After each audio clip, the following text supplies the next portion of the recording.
সুবহানাল্লাহ সুবহানাল্লাহ সুবহানাল্লাযী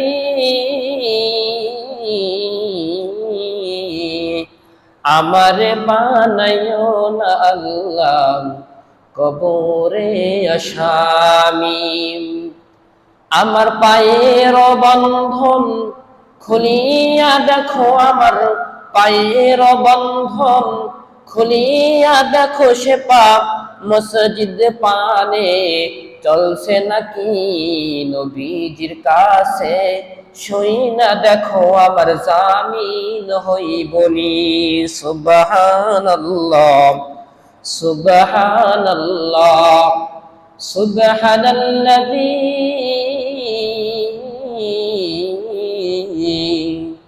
আমারে বানাইও না আল্লাহ কবরে আসামি। আমারে বানাইও না আল্লাহ কবরে আসামি। মুআজ্জাজ মুহতারাম, সম্মানীয় মুসাল্লানা কিরাম, মুরাব্বিয়ানে আযম, পর্দার অন্তরালের সম্মানিতা মা ও বোনেরা, সকলের প্রতি ইসলামের ঐশী বাণী, শান্তির বাণী, মোহাব্বতের বাণী, ভালোবাসার বাণী। আসসালামু আলাইকুম ওয়া রাহমাতুল্লাহি ওয়া বারাকাতুহু। আলোচনার শুরুতেই মহান আল্লাহ রাব্বুল আলামিনের দরবারে লাখো কোটি শুকরিয়া জ্ঞাপন করি যে মহান আল্লাহ রাব্বুল আলামিন আমাকে আপনাকে দয়া করে মায়া করে তার অশেষ রহমতের ছায়াতলে আবদ্ধ রেখে দুনিয়ার মধ্যে সর্বোত্তম জায়গা, সপ্তাহের শ্রেষ্ঠ দিন শুক্রবারে আল্লাহর ঘর মসজিদে আগে আসার এবং বসার তৌফিক দিয়েছেন। এজন্য আমরা সেই মহান মনিবের নিকটে সকলেই কালিমাতুশ শুকর আদায় করি, সকলেই বলি আলহামদুলিল্লাহ। লক্ষ কোটি দুরূদ ও সালাম পাঠ করি সেই মহান নেতার উপরে, যিনি ছিলেন সর্বকালের সর্বযুগের সর্বশ্রেষ্ঠ মহামানব, মহানায়ক, মুক্তির অগ্রদূত, মুক্তির অগ্রগামী প্রফেট হযরত মুহাম্মদ মুস্তাফা সাল্লাল্লাহু আলাইহি ওয়াসাল্লাম। সকলেই বলি সাল্লাল্লাহু আলাইহি ওয়াসাল্লাম। সাথে সাথে মহান রবের কাছে এই প্রার্থনা করি, মহান রব যেন আমাদের পক্ষ থেকে আমাদের সালাত ও সালামটুকু আমাদের প্রিয় হাবিবের শানে পৌঁছে দেয়। সকলেই বলি আমিন। সম্মানীয় মুসাল্লানা কিরাম, আমাদের সামনে কিছুদিন পরে আমাদের সামনে একটি উৎসব সমাগত।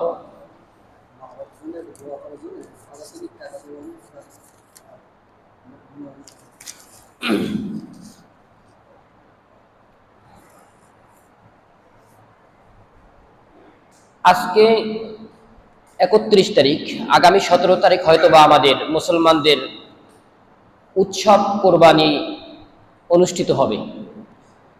আজকে এবং আগামী দুটো শুক্রবার ইনশাল্লাহ পাবো, আমরা কম বেশি করে কোরবানি সম্পর্কে আমরা ইনশাল্লাহ জানব। কোরবানি এটি মুসলমানদের একটি আনন্দ উৎসব, যেটি ঈদের দিনও বটে, যেটির মাধ্যমে মুসলমানরা তাদের দুঃখ কষ্ট আনন্দ ভাগাভাগি করে নেয়। আমাদের উপরে আল্লাহ রাব্বুল আলামিন এই কোরবানি বছরে একবার ওয়াজিব করেছেন।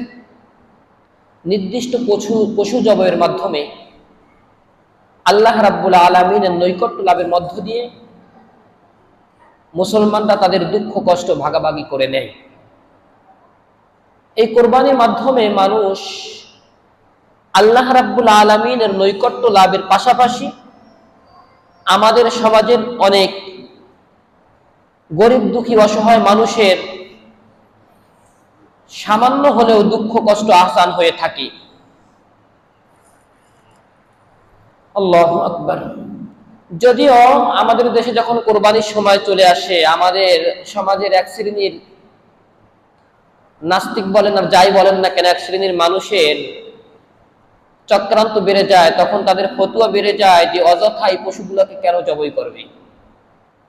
অথচ তাদের কাছে যদি আমরা প্রশ্ন রাখি যে আজকের বিশ্বে এত হত্যা হচ্ছে, মুসলমানদেরকে যেভাবে নির্যাতন করে, বোম্বিং করে, পাইলিং করে মেরে ফেলা হচ্ছে, আপনাদের মুখে তো কোনো এই মানবতার বুলি শুনি না। পশু জবাইয়ের সময় কোরবানির দিনে যেটা আল্লাহ বিধান রেখেছেন যে তোমাদেরকে করতেই হবে, তখন আপনাদের মুখে মানবতার বাণী শুনি, এটা কেমন কথা? তার মানে বুঝতে হবে ওদের মুখে আসলে মানবতার বাণী নয়, ওরা আসলে ইসলামটাকে ফু দিয়ে নিভিয়ে দিতে চায়। ওরা চায় এই পৃথিবীর জমিন থেকে ইসলামটা মুছে যাক। কিন্তু আল্লাহ বলে না, ইউরিদুনা লিইউতফিউ নূরাল্লাহি বিআফওয়াহিহিম ওয়া ইয়াবাল্লাহ, ইউরিদুনা লিইউতফিউ নূরাল্লাহি বিআফওয়াহিহিম, ওরা যতই ফুৎকার দিয়ে ইসলামকে নিভিয়ে দিতে চাক, আমি আল্লাহ রাব্বুল আলামিন ইসলামের মান মর্যাদা বৃদ্ধি করে দিব। সুবহানাল্লাহ। তার মানে এই কোরবানির সময় এক শ্রেণীর মানুষকে দেখবেন এদের ফাঁকা বলি বের হতে থাকে, মানবতার কথা বের হতে থাকে যে কেন এই অজাত পশুগুলোকে আমরা মেরে ফেলবো, অথচ আল্লাহ রাব্বুল আলামিন এই পশুর মাধ্যমে মানুষের রিজিকের ব্যবস্থা করে রেখেছেন। সুবহানাল্লাহ। তবে সেটা হতে হবে হালাল ভাবে, অন্যায় ভাবে কোনো পশুকে হত্যা করা যাবে না। আল্লাহর বিধান অনুযায়ী যেভাবে আল্লাহ রাব্বুল আলামিন বলেছেন সেভাবে আমাদেরকে এই পশু জবাই করতে হবে। সম্মানিত মুসলমান কিরাম, এই যে কোরবানির ইতিহাস আমরা কোথা থেকে পেলাম? এটা কি শুধু আমাদের ধর্মের ভিতরে আছে নাকি অন্য কোনো সময় ছিল? আল্লাহ রাব্বুল আলামিন বলেন, ওয়ালিকুল্লি উম্মাতিন জাআলনা মানসাকাল লিয়াযকুরু ইসমাল্লাহি আলা মা রাযাকাহুম মিন বাহিমাতিল আনআম।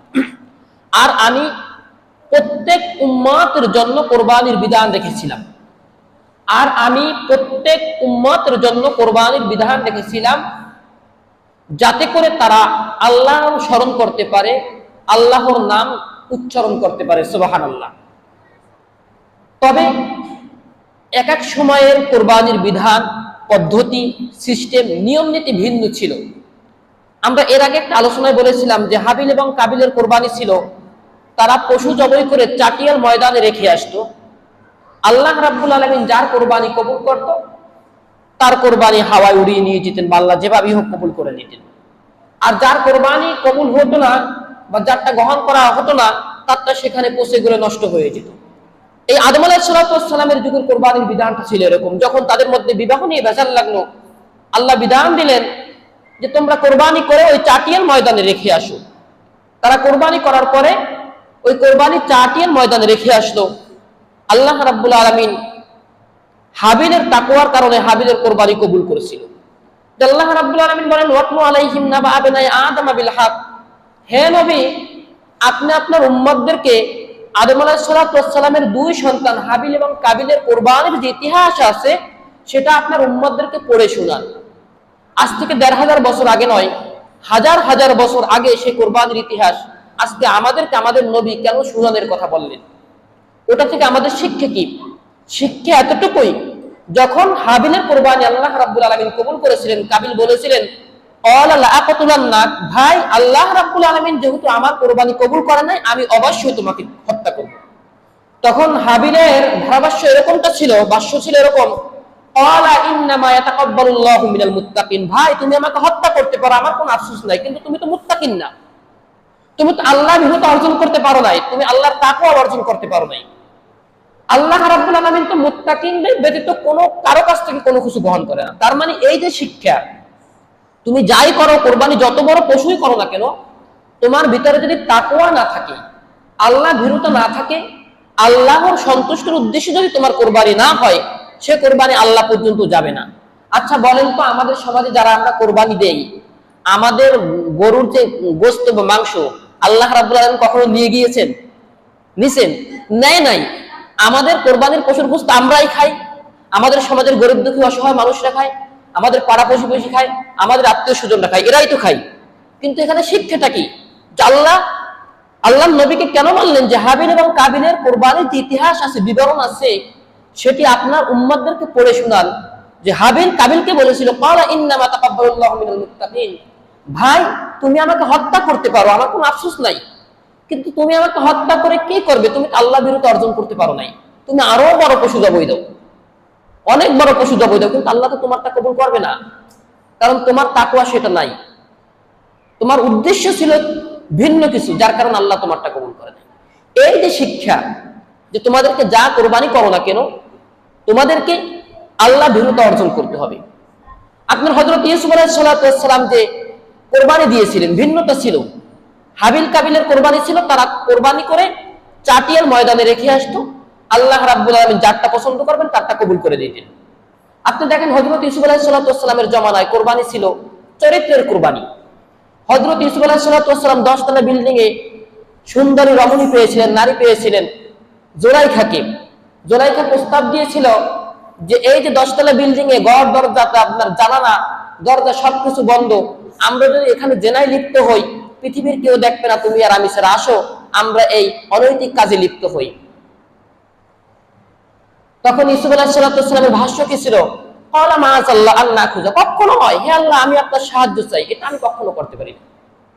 জুলাইখা কিন্তু তখন ওই যে বিল্ডিং এর ভিতরে যতগুলো মূর্তি ছিল ওই মূর্তির উপরে কাপড় দিয়ে ঢেকে দিয়েছিল। ইউসুফ আলাইহিস সালাম জিজ্ঞেস করেছিলেন যে আপনি কেন এইগুলো ঢেকে দিচ্ছেন, কারণ কি? জুলাইখা বলেছিল যে আমরা যখন জেনায় লিপ্ত হব, পরকীয়ায় লিপ্ত হব, আমরা তো এই মূর্তির পূজা করি, উপাসনা করি, এই মূর্তি যদি দেখে ফেলে।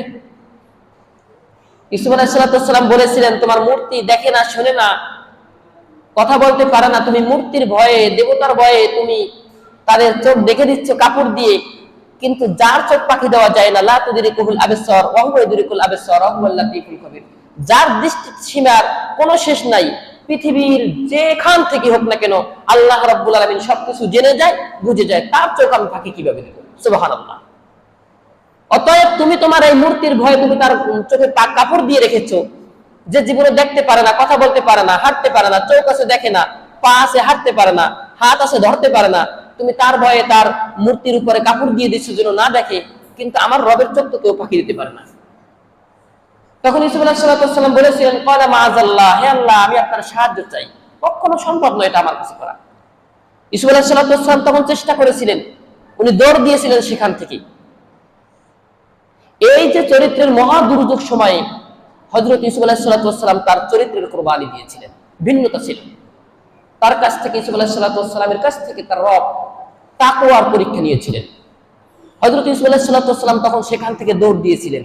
যদি বলতেন না আমি দৌড় দেব না, আল্লাহ যা করার করবে, হবে না, আপনাকে চেষ্টা করতে হবে, অনৈতিক অশ্লীলতার জায়গা থেকে আপনাকে বেঁচে থাকার জন্য চেষ্টা করতে হবে, তখন আল্লাহ রাব্বুল আলামিন আপনার জন্য অন্য পথের ব্যবস্থা করে দিবেন। আল্লাহ রাব্বুল আলামিন কি বলেন? ওয়াল্লাযীনা জাহাদু ফীনা লানাহদিয়ান্নাহুম সুবুলানা, আর যারা এক পথ দিয়ে চেষ্টা করে ইসলামকে ফলো করার জন্য, অনৈতিক অশ্লীলতা থেকে বেঁচে থাকার জন্য একবার চেষ্টা করে, একভাবে চেষ্টা করে, জাহাদু ফীনা লানাহদিয়ান্নাহুম সুবুলানা, আমি আল্লাহ রাব্বুল আলামিন তার জন্য হাজার পথ খুলে দিই। সুবহানাল্লাহ। আপনি একভাবে চেষ্টা করবেন, আল্লাহ আপনার পাশে কত ভাবে যে দাঁড়িয়ে যাবে, কত ভাবে যে আপনার সিস্টেম করে দিবে, কত পথ যে খুলে দিবে, তার কোনো সীমা নেই। আল্লাহ পারে না? এই যে চরিত্রের মহা দুর্যোগের সময় হযরত ইউসুফ আলাইহিস সালাম তার চরিত্রের কুরবানি দিয়েছেন। হযরত আইয়ুব আলাইহিস সালাম তার ধৈর্যের পরীক্ষা দিয়েছেন। উনি যখন রোগাক্রান্ত হলো, সমস্ত শরীরে বিসিপাসরা হয়ে পছন্দ ধরে গিয়েছিল, 13 বছর, 1 বছর 2 বছর নয়, উনি কখনো ওনার ধৈর্যকে হারান নাই। উনি শেষ পর্যন্ত না পেরে আল্লাহর কাছে একটি দোয়াই করেছিলেন, ওয়া আইয়ুব ইয নাদা রাব্বাহু আন্নী মাসসানিয়াদ দুররু ওয়া আনতা আরহামুর রাহিমিন, হে আল্লাহ আপনি রোগ দেওয়ার মালিক, আপনি রোগ দিতে পারেন, পৃথিবীর কেউ রোগ বালাই দিতে পারে না, আপনি আমাকে রোগ দিয়েছেন, ওয়া আনতা আরহামুর রাহিমিন, এবং আপনি দয়ালু। এতটুকু কথা ছিল। 13 বছর শরীরে এত পরিমাণ পছন্দ রয়েছিল কল্পনার বাহিরে। 13 বছর পরে হযরত আইয়ুব আলাইহিস সালাম এই দোয়াটুকুই করেছিলেন, ও আইয়ুব ইয নাদা রাব্বাহু আন্নী মাসসানিয়াদ দুররু ওয়া আনতা আরহামুর রাহিমিন, তার রবকে ডেকে বলেছিলেন, রব আপনি তো সেই মালিক যে রব অসুখ বিসুখ বিপদ আপদ দিতে পারেন, আবার আপনি সেই রব যে রব এখান থেকে আবার আমাদেরকে উত্তোলন করতে পারেন। সুবহানাল্লাহ। আল্লাহ রাব্বুল আলামিন কিন্তু আইয়ুব আলাইহিস সালামের ওই দোয়াকেও কবুল করে নিয়েছিলেন। এই যে প্রত্যেকটা নবীর যুগেই কুরবানি ছিল, কুরবানির ধরন ভিন্ন ছিল, সিস্টেম পদ্ধতি নিয়ম নীতির ভিন্নতা ছিল, কিন্তু প্রত্যেক নবীর যুগেই কুরবানি ছিল এই কারণে যাতে করে তারা আল্লাহর নামকে স্মরণ করতে পারে, আল্লাহর তাকওয়া অর্জন করতে পারে। ওই যে বললাম যে আপনি কোরবানি দিচ্ছেন, আপনার কোরবানির গোশত কিন্তু আল্লাহ নিয়ে যাচ্ছেন না, আপনার কোরবানির গোশত আপনিই খাচ্ছেন, আমি খাচ্ছি, আপনার পাড়া প্রতিবেশী খাচ্ছে, আপনার আত্মীয় স্বজন খাচ্ছে, এলাকার গরিব দুঃখী অসহায় মানুষটা খাচ্ছে। মাঝখান থেকে আল্লাহ রাব্বুল আলামিন আপনার তাকওয়া, আপনার আল্লাহ ভীরুতার পরীক্ষা নিচ্ছেন। আমরা যে কোরবানিটা পেলাম, আমরা এই কোরবানি কোথা থেকে পেলাম? হযরত ইব্রাহিম আলাইহিস সালামকে কিন্তু আল্লাহ রাব্বুল আলামিন অগণিত পরীক্ষা নিয়েছেন ইসলামের উপরে। ধৈর্য বলেন, সততা বলেন, আপনার চরিত্রের বলেন, প্রত্যেকটা বিষয়ের উপর হযরত ইব্রাহিম আলাইহিস সালামের আপনার পরীক্ষা নিয়েছিলেন, কোরবানি নিয়েছিলেন। আর প্রত্যেকটা জায়গায় হযরত ইব্রাহিম আলাইহিস সালাতু ওয়াস সালাম 100 মার্ক পেয়েছিলেন। প্রত্যেকটা জায়গায় ইব্রাহিম আলাইহিস সালাতু ওয়াস সালাম পরীক্ষায় পাশ করেছিলেন। সুবহানাল্লাহ। ওনার যে সর্বশেষ যখন ওনার কোনো সন্তান হয় না, উনি যখন কোনো সন্তান পান না, ধৈর্য হারাননি। কেউ কেউ বলেছে 99 বছর বয়স, কোন জায়গা আছে 86 বছর বয়স, কোন জায়গা আছে 92, এরকম মতভেদ আছে। বৃদ্ধ বয়স একটা মানুষের 86 বছর বয়স যদি হয় তাও তো বৃদ্ধ মানুষ নাকি। উনি যখন কোনো সন্তান পান না, তখন উনি আল্লাহর কাছে দোয়া করলেন, রব্বি হাবিলি মিনাস সলিহিন, অর্থাৎ হে আল্লাহ আপনি আমাকে একজন নেককার সন্তান দান করেন। তো এই যে ইব্রাহিম আলাইহিস সালাতু ওয়াস সালাম আল্লাহর কাছে দোয়া করলেন, আল্লাহ রাব্বুল আলামিন হযরত ইব্রাহিম আলাইহিস সালাতু ওয়াস সালামের দোয়াকে কবুল করে নিলেন। আমরা অনেক সময় দোয়া করি আর মনে মনে ভাবি আল্লাহ হয়তো বা আমাদের দোয়াকে কবুল করে না। আসলে এটা নয়।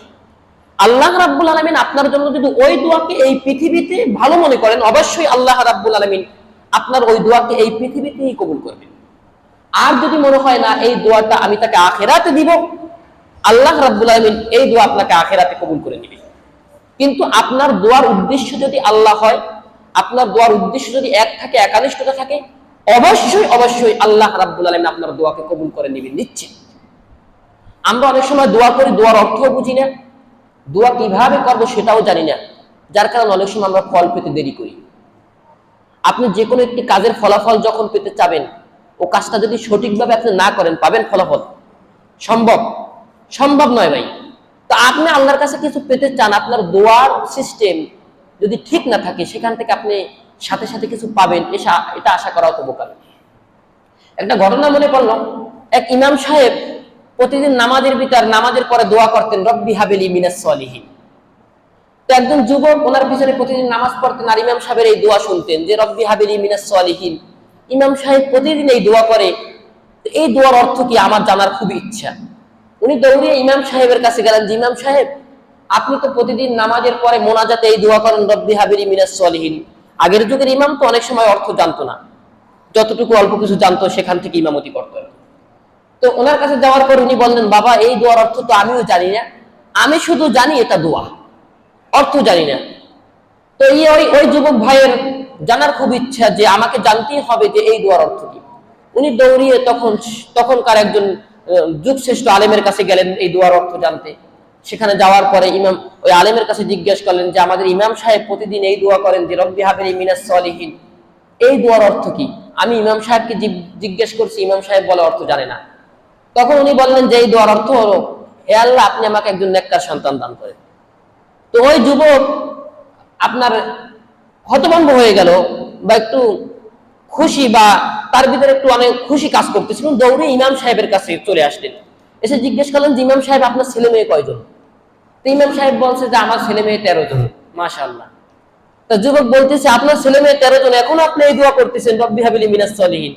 কয় কে রে বাবা কি হয়েছে? কয় আমি কেবল একজন আলেমের কাছ থেকে শুনে আসলাম এই দোয়ার অর্থ হলো রব্বি হাবিলি মিনাস সলিহিন, যে আল্লাহ আপনি আমাকে একজন নেককার সন্তান দান করেন। তো বাবা সত্যি, এটা যদি আগে জানতাম আরো 6 বছর আগে এই দোয়া ছেড়ে দিতাম, এই দোয়া করতাম না। তার মানে আপনি যে দোয়াটা আল্লাহর কাছে করবেন ওই দোয়ার অর্থ তো জানতে হবে, দোয়ার পদ্ধতি সিস্টেম আপনাকে জানতে হবে যে কিভাবে দোয়া করলে আল্লাহ রাব্বুল আলামিন আপনার দোয়া কবুল করবে। আপনি দোয়া কিভাবে করবেন, পদ্ধতি সিস্টেম, দোয়ার অর্থ কি সেটা আপনাকে জানতে হবে। এই যে ইব্রাহিম আলাইহিস সালাতু ওয়াস সালাম আল্লাহর কাছে দোয়া করলেন রব্বি হাবিলি মিনাস সলিহিন, হে আল্লাহ আপনি আমাকে একজন নেককার সন্তান দান করেন। আল্লাহ রাব্বুল আলামিন কিন্তু ইব্রাহিম আলাইহিস সালাতু ওয়াস সালামের দোয়াকে কবুল করে নিয়েছিলেন। সাথে সাথে ইব্রাহিম আলাইহিস সালাতু ওয়াস সালামকে আল্লাহ রাব্বুল আলামিন সুসংবাদ দিয়েছিলেন, এই কথা বলি ফাবাশশারনাহু বিগুলামিন হালিম, ইব্রাহিম সুসংবাদ নাও, আমি আল্লাহ রাব্বুল আলামিন তোমাকে একজন নেককার ধৈর্যশীল সন্তান দান করলাম। সুবহানাল্লাহ। তার মানে এখানে যে ধৈর্যশীল, একটা সন্তান জন্মগ্রহণ করার পরেই কিন্তু ধৈর্যশীল বোঝা যায় না। তার মানে এটাই বুঝিয়েছে যখন তোমার সন্তানের বয়স হবে, সাবালেক হবে, তোমার সন্তানকে তুমি ধৈর্যশীলদের অন্তর্গত পাবে। সুবহানাল্লাহ। তার মানে আল্লাহ রাব্বুল আলামিন ইব্রাহিম আলাইহিস সালাতু ওয়াস সালামের দোয়াকে কবুল করে নিয়ে এই সুসংবাদই দিয়েছিলেন যে রব্বি হাবিলি মিনাস সলিহিন ফাবাশশারনাহু বিগুলামিন হালিম, ইব্রাহিম সুসংবাদ গ্রহণ করো, আমি আল্লাহ রাব্বুল আলামিন তোমাকে একজন নেককার সন্তান দান করলাম। যাই হোক, এরপর অনেক লম্বা চড়া ঘটনা, আমি জাস্ট বুঝানোর জন্য বলছি। এরপর যখন তিনি বড় হলেন, সাবালিক হলেন, মোটামুটি ফালাম্মা বালাগা মাআহুস সায়া, হাঁটা চলার বয়স হলো। আমাদের সমাজে এই ঘটনাকে আরো অনেক বড় করে বলে যেটা হাদিস কোরআনে অনেক সময় পাওয়াও যায় না, মানুষকে আকৃষ্ট করার জন্য। আমি সেদিকে যাচ্ছি না, একেবারেই শর্টকাট করে বলছি। ফালাম্মা বালাগা মাহু সায়া, এই যে ইব্রাহিম আলাইহিস সালাতু ওয়াস সালামের যে সন্তান ইসমাঈল আলাইহিস সালাতু ওয়াস সালাম নাম রাখলেন। ফালাম্মা বালাগা মাহু সায়া, যখন সায়া মানে কি হাঁটা চলা করা, যখন তিনি হাঁটা করতে পারেন মোটামুটি। ফালাম্মা বালাগা মাহু সায়া, ইব্রাহিম আলাইহিস সালাতু ওয়াস সালাম তার সন্তান ইসমাঈলকে ডেকে বললেন, ক্বালা ইয়া বুনাইয়া, হে সন্তান, ইন্নী, নিশ্চয় আমি দেখেছি, ক্বালা ইয়া বুনাইয়া ইন্নী আরা ফিল মানামি আন্নী আযবাহুকা ফানজুর মাযা তারা, হে সন্তান আমি স্বপ্নে দেখেছি, ফিল মানামি আন্নী আযবাহুকা, নিশ্চয় আমি তোমাকে জবাই করেছি। সুবহানাল্লাহ। তো তোমার মতামত কি? ফানজুর মাযা তারা, দেখো তোমার মতামত কি, এই ব্যাপারে তোমার অভিমত কি? আমি যে স্বপ্নে দেখেছি তোমাকে জবাই করতেছি, এই ব্যাপারে তোমার অভিমত কি? দেখেন কেমন বাবার কেমন সন্তান। হযরত ইসমাঈল আলাইহিস সালাতু ওয়াস সালাম তখন ইব্রাহিম আলাইহিস সালাতু ওয়াস সালামকে বললেন, ইয়া আবাতি, হে বাবা, মা তুমার ইফআল মা তুমার, আপনি যেমনটি দেখেছেন তেমনটি করেন। সুবহানাল্লাহ। ধৈর্যশীল না হলে জবাইয়ের কথা শুনলে এরকম কথা বলতে পারি, যেমন বাবা তেমন ছেলে। যখনই ছেলেকে বললেন যে আমি স্বপ্নে দেখেছি তোমাকে আমি জবাই করতেছি আল্লাহর উদ্দেশ্যে, হযরত ইসমাঈল আলাইহিস সালাতু ওয়াস সালাম বাবাকে বললেন, ইয়া আবাতি ইফআল মা তুমার, বাবা আপনি যেমনটি দেখেছেন তেমনটি করেন, নিশ্চয় আমি ইসমাঈল আপনাকে কথা দিচ্ছি, সাতাজিদুনি ইনশাআল্লাহু মিনাস সাবিরিন, বাবা আমি ইসমাঈলকে ধৈর্যশীলদের অন্তর্গত পাবেন। আমি কোন রকম কোন বিদ্রুপ আচরণ করব না, আপনি যেমন দেখেছেন যেমনই ভাবে দেখেছেন তেমন ভাবে করেন, আমি ইসমাঈলকে আপনি ধৈর্যশীলদের অন্তর্গত পাবেন, আমি সবর করব। আল্লাহু আকবার। ধৈর্য না থাকলে এটা সম্ভব নয়। সম্মানীয় ভাইরা আমার, এই যে কুরবানির বিধান, এই যে ধৈর্যের পরীক্ষা, আল্লাহর তাকওয়া, আল্লাহ ভীরুতা ছাড়া এই কুরবানি আল্লাহর কাছে আর কিছুই না। আল্লাহ আপনার তাকওয়া নিচ্ছে, আল্লাহ আপনার মন নিচ্ছে, আল্লাহ ভীরুতা নিচ্ছে, ধৈর্যের পরীক্ষা নিচ্ছে, তাছাড়া আর কিছুই না। এরপরে যখন ফালাম্মা আসলামা, এরা দুজনেই বাপ বেটা দুজনে যখন আল্লাহর কাছে আত্মসমর্পণ করলেন, ফালাম্মা, অতঃপর যখন আসলামা তারা উভয় আত্মসমর্পণ করলেন, ওয়াতাল্লাহু লিল জাবিন, এবং বাবা ছেলেকে যখন জবাইয়ের জন্য শুইয়ে দিলেন, ওয়াতাল্লাহু লিল জাবিন, জবাইয়ের জন্য যখন সন্তানকে শুইয়ে দিলেন যে জবাই করবেন, আল্লাহ রাব্বুল আলামিন তখন ইব্রাহিম আলাইহিস সালাতু ওয়াস সালামকে ডাক দিয়ে বললেন, ওয়ানাদাইনা আইয়া ইব্রাহিম, হে ইব্রাহিম, ওয়ানাদাইনাহু আইয়া ইব্রাহিম, হে ইব্রাহিম, কদ সাদ্দাকাতার রুইয়া, তুমি তোমার স্বপ্নকে সত্যায়ন করেছো, তুমি পরীক্ষায় পাশ করেছো। সুবহানাল্লাহ। আমি তো তোমার কাছ থেকে তোমার সন্তানের কোরবানি চাইনি, আমি তো তোমার কাছ থেকে তোমার সন্তানকে জবাই করে ফেলবে এটা চাইনি, আমি চেয়েছিলাম তোমার পরীক্ষা, তোমার ধৈর্যের পরীক্ষা, তোমার আল্লাহ বিরুদ্ধে তোমার একানিষ্ঠতা, তোমার আল্লাহর সন্তুষ্টি চেয়েছিলাম, যে তুমি কি আমার উপর খুশি কিনা, তুমি কি আমার পথে চলতে চাও কিনা, আমি শুধু এই পরীক্ষাটুকুই নিতে চেয়েছি। হযরত ইব্রাহিম আলাইহিস সালাতু ওয়াস সালামকে আল্লাহ রাব্বুল আলামিন ডেকে বললেন, কদ সাদ্দাকাতার রুইয়া, ইব্রাহিম তুমি তোমার পরীক্ষায় পাশ করেছো, তোমার সত্যকে তুমি সত্যায়ন করেছো, তোমার স্বপ্নকে তুমি একেবারে সত্যতার মধ্যে তুমি রূপান্তরিত করেছো। সুবহানাল্লাহ। আল্লাহ রাব্বুল আলামিন তখন কি বললেন, যে ইন্না কাযালিকা নাজিসিল মুহসিনিন, যে এই যে আল্লাহ রাব্বুল আলামিন এভাবেই মুহসিন সৎকর্মশীলদের পরীক্ষা নিয়ে থাকে। আপনি এত পরীক্ষা, যত পরীক্ষা মুসলমানদেরকে নেয়, এত পরীক্ষা কিন্তু ইহুদি খ্রিস্টান বেঈমানদেরকে নেয় না, নেয়। আপনি দেখেন বর্তমান বিশ্বে ইহুদি খ্রিস্টানরা কিন্তু আপনার বৈশ্বিকভাবে বলেন, রাষ্ট্রীয়ভাবে বলেন, ওরা কিন্তু ভালো অবস্থা আমাদের থেকে, ঠিক কিনা? আল্লাহ রাব্বুল আলামিন কিন্তু ওদের এত পরীক্ষা নেয় না। কেন? আল্লাহ রাব্বুল আলামিন কেন, ওয়াইদ ক্বালা ইব্রাহিম রাব্বি জাআল হাযা বালাদান আমিনা ওয়ারযুক আহলাহু মিনাস সামারাত মান আমানা মিনহুম বিল্লাহি ওয়াল ইয়াউমিল আখির, যখন রিজিকের ব্যবস্থা করে দিলেন, ইব্রাহিম আলাইহিস সালাতু ওয়াস সালাম আল্লাহকে বললেন যে যারা পৃথিবী, আপনি তো সবার রিজিকের ব্যবস্থা করেছিলেন, কিন্তু যারা কাফের তাদের অবস্থা কি হবে? তখন আল্লাহ রাব্বুল আলামিন বলেছিলেন, ক্বালা ফাউমাত্তিউহু কলিলা, ইব্রাহিম চিন্তা করো না, ওরা দুনিয়াতে খাবে, বেশি করে খাবে, তবে সেটা কলিলা, স্বল্প সময়ের জন্য, সুম্মা তাররুহু ইলা আযাবিন নার, এরপর ওদেরকে ধরে ধরে জাহান্নামের আগুনে নিক্ষেপ করবে। তার মানে আমরা যতই ইহুদি খ্রিস্টানদেরকে ভালো অবস্থায় দেখতেছি, আসলে ওরা ভালো অবস্থায় নাই, ওরা কিছুদিন খাবে, তারপর আল্লাহ রাব্বুল আলামিন এদেরকে ধরে ধরে জাহান্নামের আগুনে নিক্ষেপ করবে। আমার কথা কি বোঝা যাচ্ছে? তো এই যে কোরবানির যে বিধান, কোরবানির যে অবস্থা, যে আল্লাহ আপনার কাছ থেকে আপনার তাকওয়া, আল্লাহ ভীরুতা, আপনার পরীক্ষা নিচ্ছেন, ধৈর্যের পরীক্ষা নিচ্ছেন, এই পরীক্ষা আমাদেরকে পাশ করতে হবে। আল্লাহ রাব্বুল আলামিন বললেন যে ইন্না হাযা লাহুল বালাউল মুবিন, যে ইব্রাহিম, এটা তোমার কাছ থেকে একেবারে স্পষ্ট পরীক্ষা ছাড়া আর কিছুই নয়। ওয়াফাদাইনাহু বিযিবহিন আযীম, আল্লাহ রাব্বুল আলামিন তখন আসমান থেকে একটি পশু ওই ইসমাইলের পরিবর্তে শুইয়ে দিলেন, যেটা ছিল একটি জান্নাতি দুম্বা। সুবহানাল্লাহ। এই যে বিধান, যে আল্লাহ রাব্বুল আলামিন আপনার পরীক্ষা কেন নিচ্ছেন, আপনি কি আল্লাহর তাকওয়া অর্জন করতে পেরেছেন কিনা? প্রত্যেকটা নবীর যুগে এরকম কোরবানি ছিল, যাতে করে ওই নবীর উম্মতেরা আল্লাহ ভীরুতা, আল্লাহর একানিষ্ঠতা, আল্লাহর তাকওয়া অর্জন করতে পারে। এই জন্য প্রত্যেক নবীর যুগেই কোরবানি ছিল, কিন্তু ধরন, পদ্ধতি, সিস্টেম, নিয়ম নীতি ভিন্ন ছিল। আমি কয়েকটি নবীর যুগের কোরবানির যে ইতিহাস আপনাদেরকে বললাম, যে প্রত্যেকটা নবীর যুগে কোরবানি হয়েছিল। কোন কোরবানির মাংস, গোস্ত, যাই বলেন, কোরবানির যে উপটকন, এগুলো আল্লাহ নিয়ে যায় নাই, তাদেরই রয়েছে। মাঝখান থেকে আল্লাহ রাব্বুল আলামিন পরীক্ষা নিয়েছিলেন বান্দার ধৈর্যের, আল্লাহ বিরুতার। আল্লাহ রাব্বুল আলামিন কেন বললেন কুল ইন্না সলাতি ওয়া নুসুকি ওয়া মাহইয়ায়া ওয়া মামাতি লিল্লাহি রাব্বিল আলামিন, হে নবী আপনি বলে দিন আপনার উম্মতরা যেন তাদের নামাজ, তাদের যে কোরবানি, ওয়া নুসুকি তাদের যে কোরবানি, এটা যেন একমাত্র আমি রবের জন্য করে। আমি রবের জন্য যদি তারা কোরবানি না করে, সে কোরবানি কিন্তু আমার পর্যন্ত আসবে না, বরঞ্চ কোরবানি কবুল তো হবে না, বরং তাদের আরো গুনাহ হবে। তো এই জন্য কোরবানি করতে হবে একমাত্র আল্লাহর রেজামন্দির জন্য। আল্লাহ রাব্বুল আলামিন কি বললেন সূরাতুল হজ্জের ভিতরে, লা ইয়ানালাল্লাহু লুহুমুহা, লা ইয়ানালাল্লাহ, আপনার কোরবানির কাছ থেকে আল্লাহ রাব্বুল আলামিন কিছুই নেবেন না, গ্রহণ করবেন না।